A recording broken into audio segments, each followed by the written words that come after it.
Benim mağduriyetim, ben 5 yıl önce ayağımın şişkinliğini fark ettim. Hastaneye gittim. Hastane kitle olduğunu söyledi. Kemik tümörü. Ondan sonra ameliyat olacağımı söylediler. Benim işte devlet hastaneleri kesileceğini söylediği için özelde olmamı söylediler.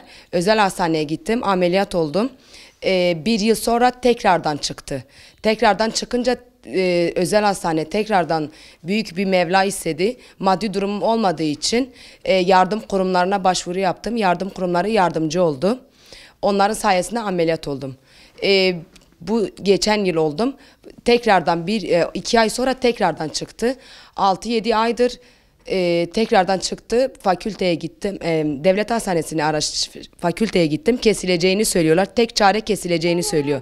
Tekrar eski doktoruma gittim. Eski doktorum dedi ki kesinlikle kestirme dedi.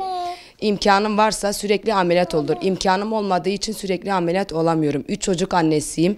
Eşim inşaatçı. Zaten kışın hiç iş yok. Havalar daha güzel olmadığı için çalışamıyor. Kiracıyım. Hiç kimsem yok burada. Babam yok zaten. Annem var. Annem de burada değil, İzmir'de. Onun da maddi durumu yok. Yani eşimin ailesi de zaten kimse yardım etmiyor. Ben Sayın Cumhurbaşkanıma, Başbakanıma sesleniyorum. Onlar herkese yardım elini uzattığını duyuyorum her yerde. Yani sadece onların bana yardım edeceğini hissediyorum. Lütfen yardım elini uzatsınlar, elimden tutsunlar. 3 çocuk annesiyim, bacağım kesilmesin. Bunlar benim raporlarım. En son fakülte eğitim, Dicle Üniversitesi'ne gittim. Orada bir doktor vardı. Dedim hocam hani ayağım ne olacak, durum ne? Dedi ki ayağın tek çaresi kesilmesi. Biz sadece sana kesilmesini öneriyoruz.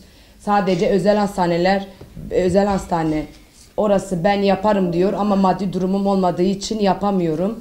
Lütfen beni ameliyat ettirin, tedavi ettirin. Yani başka diyecek bir şey diyemiyorum yani. Tek isteğim ameliyat olmak, bacağımın kesilmemesi.